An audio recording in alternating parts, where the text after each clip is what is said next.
Bila tuluhu masya Allah kufluhu la ilaha illallah babuhu Muhammad Rasulullah sallallahu alaihi wasallam saqfuhu la hawla wa la quwwata illa billahil aliyil azim ahadu bina min bismillahirrahmanirrahim alhamdulillahi rabbil alamin arrahmanir rahim maliki yaumiddin iyyaka na'budu wa iyyaka nasta'in ihdinas siratal mustaqim siratal ladzina an'amta 'alaihim ghairil maghdubi 'alaihim waladdallin amin sur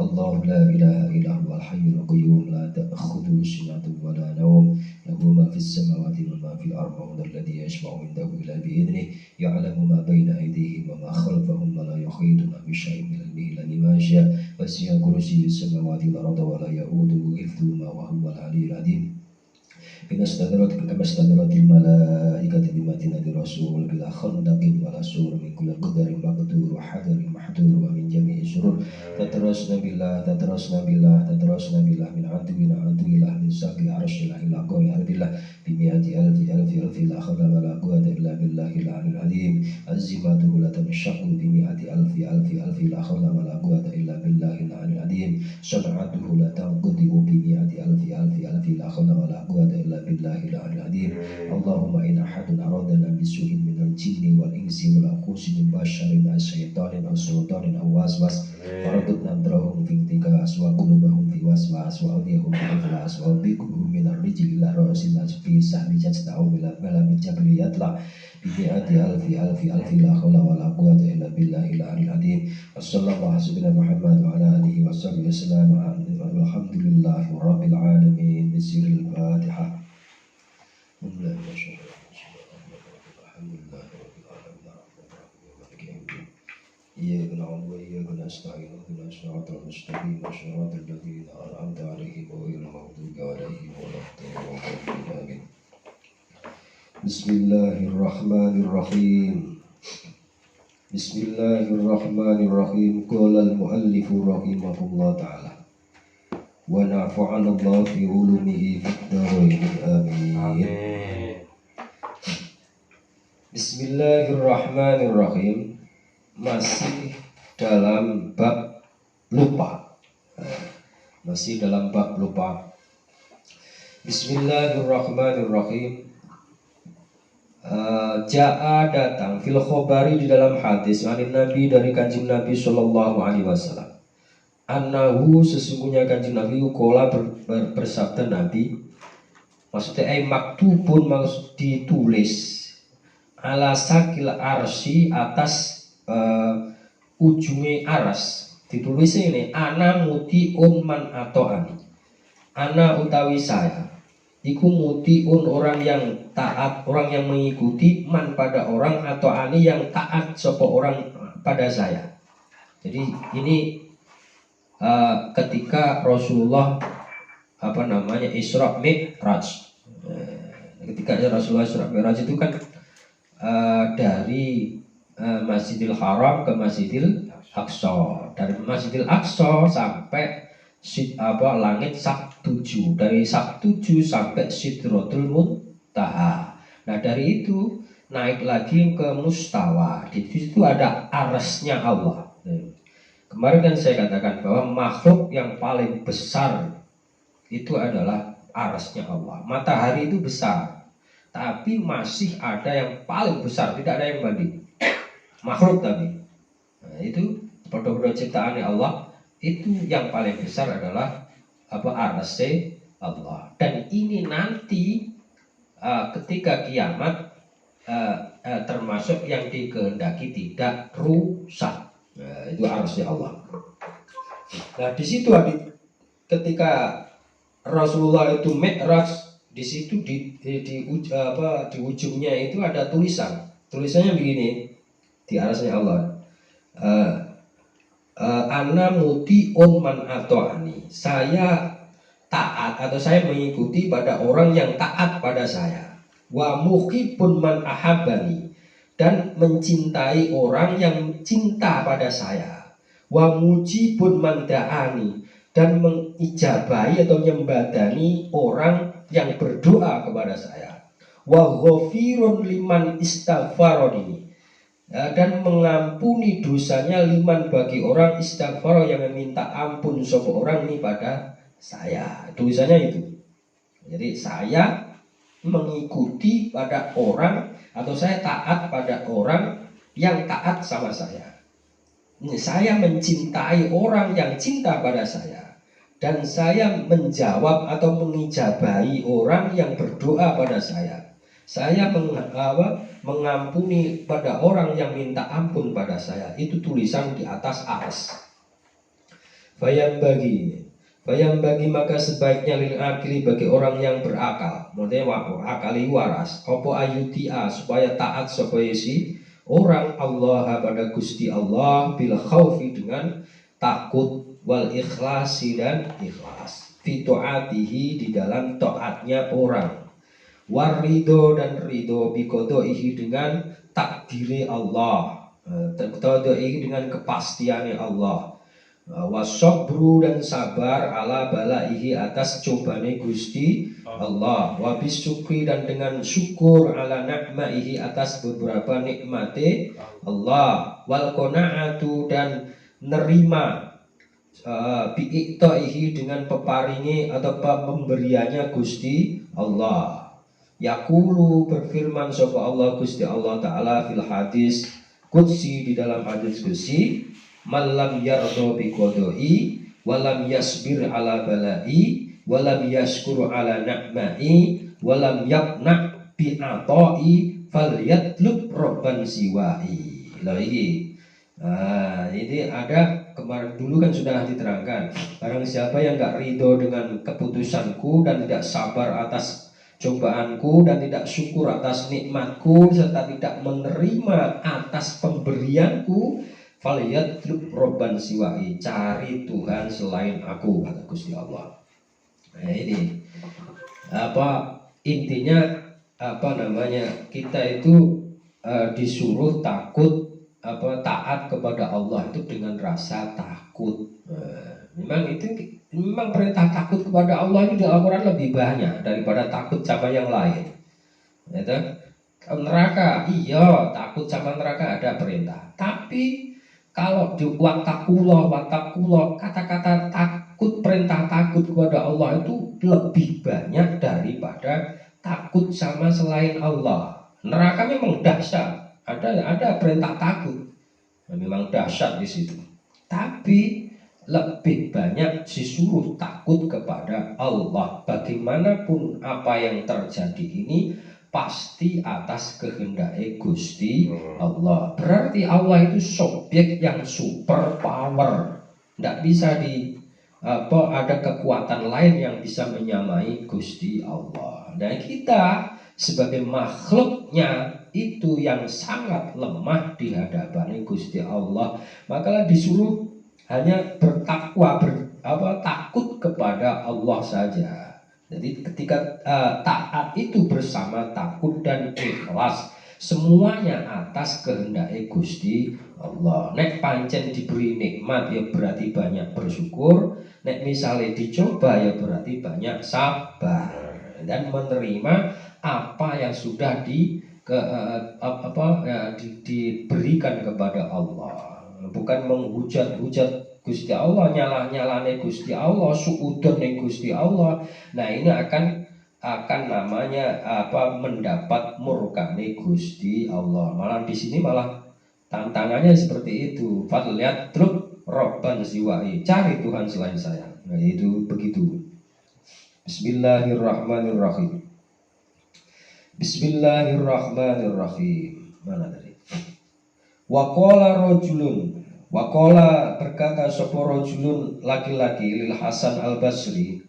Hasan Basri rahimahullah taala. Jadi Hasan Basri itu ulama tabi'in, ya, ulama tabi'in masih gurunya Imam Asy-Syafi'i. Ya. Gurunya Imam Syafi'i itu banyak. Sufyan bin Uyainah, Imam Malik, yang terkenal Imam Malik, ya, terus yang punya madzhab Maliki itu, dan terus Hasan Basri. Ada seorang laki-laki berkata pada Syekh Hasan Basri, ini sesungguhnya saya, ikulah aji itu tidak menemukan saya litoati atas ketaatan apanya lada dan kenikmatan. Pakola maka jawab sapa si Hasan Basri tadi, lahu lahu bagi rojul, bagi apa nama laki-laki tadi, la'allaka barangkali kamu kunador tak melihat kamu fi wajman di dalam wajahnya orang, la yakhafu yang tidak takut orang Allah pada Gusti Allah. Al-ubudiyatu utawi ubudiyah, ubudiyah diantat truka supaya meninggalkan kamu al-asya pada sesuatu ya kuluha semuanya itu lillahi karena Gusti Allah. Jadi ini Pak, ibadah dengan ubudiyah itu beda. Nah ibadah itu misalnya sampai sholat pengen apa? Karena takut apa namanya nerakane Gusti Allah. Nek gak sholat itu disiksa ning nerakane Gusti Allah. Itu jenis ibadah. Atau sholat pengen apa? Pahala nih Gusti Allah. Sebab sholat itu dijanjikan Gusti Allah pahalanya besar. Nah itu juga namanya ibadah. Tapi ubudiyah itu di atas itu. Jadi ubudiyah itu lek cara Jawa nek kumawula. Oh, salat apa jenenge enggak perintah salat atau enggak. Ada perintah salat atau enggak, memang kewajibannya seorang hamba itu menyembah pada Tuhannya. Nah, jadi salat itu satu kebutuhan. Diperintah atau enggak memang kewajibannya seorang hamba itu memang harus menyembah, harus sholat. Nah di situ itu. Itu namanya ubudiyah. Diganjar apa ora, diberi pahala apa ora, itu gak urusan. Gak urusan. Itu ubudiyah. Nah, ubudiyah ini tinggalkan semuanya memang arai pada Gusti Allah. Itu maksudnya ubudiyah di situ itu. Bismillahirrahmanirrahim. Saya teruskan. Waqala rajulun di Abi Yazid. Nah, ini ada bab Wakola berkata sapa rajulun laki-laki li Abi Yazid pada Syekh Abi Yazid itu seorang waliullah papan atas rahimahullah taala. Ya Abi Yazid Al-Bustami itu adalah menurut keterangan kitab-kitab aulia itu adalah seorang wali yang papan atas. Ada seorang laki-laki bertanya sama Abi Yazid rahimahullah, ini sesungguhnya saya itu la ajidu tidak menemui saya di taat di atas taat apanya ladatan nikmat. Aku ya jenis taat terus, kon sholat ya sholat, kon zakat ya zakat, tapi nikmatnya dari itu tidak ada. Fakola mengkam jawab sapa Yazid, sapa jenenge Abi Yazid, li annaka karena kaya kamu itu tak butuh nyembah kamu atau pada taat, wala tak butuh dan tidak menyembah kamu Allah pada Gusti Allah. Ubudillah maka sembahlah pada Allah hatta tajidu sehingga kamu bisa menemukan di taati atas taat apanya ladatan kenikmatan. Jadi begini loh Bang. Setiap taat itu pasti menghasilkan nikmat. Misalnya sholat itu satu perintah. Contohnya sholat terus. Misalnya sholat satu perintah. Kenapa saya sholat enggak pernah melakukan satu kenikmatan? Enggak ada nikmatnya, enggak ada lazatnya. Karena apa? Karena sholatnya tadi atas dasar nafsu, gitu. Atas dasar ingin pokoknya seperti itu. Ingin pahala banyak. Nah, semacam itu enggak dapat nikmat, enggak dapat kenikmatan dari apa yang ditaati itu tadi. Karena yang disembah itu tadi, pahala itu tadi. Tapi nek misalnya mari sholat duhur, misalnya setelah sholat duhur, alhamdulillah saya bisa menjalankan satu kewajiban, satu perintah, yaitu sholat duhur. Misalnya subuh, alhamdulillah aku bisa melaksanakan perintah Gusti Allah, yaitu sholat subuh. Nah, seperti itu akan merasakan nikmat. Misalnya ada perintah apa namanya singkirkan apa duri di jalan. Ketika disingkirkan itu, alhamdulillah aku nyingkirne itu ora krana wong ben lewat pena atau apa, krana itu perintahe Gusti Allah. Nah, dan semacam ini nanti akan merasakan ladzat, akan merasakan nikmat. Apalagi melakukan satu kebaikan, pengen didelok wong, pengen dan lain sebagainya, pasti itu tidak akan merasakan nikmati apa yang dilakukan kebaikan itu tadi, karena memang hanya kepuasannya pengen dilihat orang. Kan itu tadi, ya sebatas didelok wong, wis dia nikmat. Nah, setelah itu gersang lagi, tapi dia kembalikan saya melakukan ini atas dasar perintah Gusti Allah. Nanti akan nikmatnya melakukan taat itu akan terjadi. Jadi sing disembah itu Allah. Memang itu perintah Gusti Allah, bukan sholat gitu loh maksudnya. Bukan apa kita sujud, tapi kita sujud itu benar-benar kita melaksanakan perintah Gusti Allah. Berarti Allah yang kita sembahi, bukan taatnya kita untuk sujud itu tadi yang kita sembahi. Itu maksudnya Syekh Abi Yazid Al-Bustami, seorang wali yang papan atas tapi pernah dikritik, ya Allah, teman saya di surga itu mana? Tunjukkan teman saya di surga. Jadi PD, ada wali yang ada yang PD ini. Jadi ndungone itu saya itu nanti masuk surga apa enggak, tapi teman saya tunjukkan, ya Allah, teman saya di surga itu mana. Nah, akhirnya Allah tunjukkan koncomu ini swarga itu, ya itu wong sing biasa kumpul karo wong gak bener-bener ning warung itu. Padahal dicari beneran itu. Ada tanda wong lek aurane podo-podo wali mesti ngerti. Tapi dia iskal. Nah, masa itu teman saya di surga? Itu kata siapa saya Yazid Al-Bustami. Karena temannya itu mabuk gitu. Maksudnya aku wali koncoku ning swarga. Dia iskal, dia balik kanan. Dia mau papan wali papan atas. Dia mau balik kanan. Terus orang itu bilang, Yazid Al-Bustami, saya memang teman saya di kamu di surga. Bilang begitu. Ketika itu, oh berarti dia tahu itu memang benar-benar teman saya di surga. Tapi kenapa Allah tunjukkan seperti ini? Terus kita ditanya, kenapa kamu kok seperti ini kalau teman saya di surga? Saya itu menobatkan orang-orang ini yang separuh sudah tobat. Benar mereka itu minuman keras, tapi saya nggak pernah minum keras.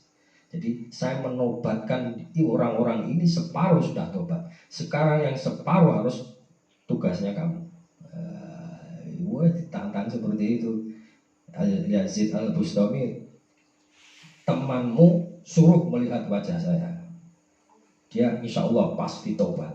Akhirnya dengan karomahnya sebuah Yazid Al-Bustami, temannya, semua teman-teman itu lihat Syekh Yazid Al-Bustami. Akhirnya semua melihat wajahnya Syekh Yazid Al-Bustami dengan karomahnya yang diberikan oleh Allah. Temannya yang separuh itu tadi menjadi tobat. Jadi ya seperti itu. Artinya Allah itu mengangkat wali Gusti Allah itu kadang macam-macam tempatnya. Macam-macam tempatnya yang kita tidak mengerti. Kadang orangnya itu gak karu-karuan, baik ternyata dia adalah wali Gusti Allah. Itu kita nggak mengerti di situ itu. Apalagi yang disebut wali yang mulamatiyah, guys, soalnya itu ciri-cirinya wali. Padahal itu mungkin di akhir zaman ada seperti itu. Tapi ya kita nggak tahu. Makanya seperti itu. Nah, taat yang dimaksud yang ladzat itu, yang enak itu, yang bisa dia melaksanakan ketaatan, tapi atas dasar dia kembalikan bahwa saya melakukan taat ini atas dasar perintah Gusti Allah, bukan yang lain. Ini akan menghasilkan ladzat, menghasilkan nikmat. Wallahu a'lam. Assalamualaikum warahmatullahi wabarakatuh.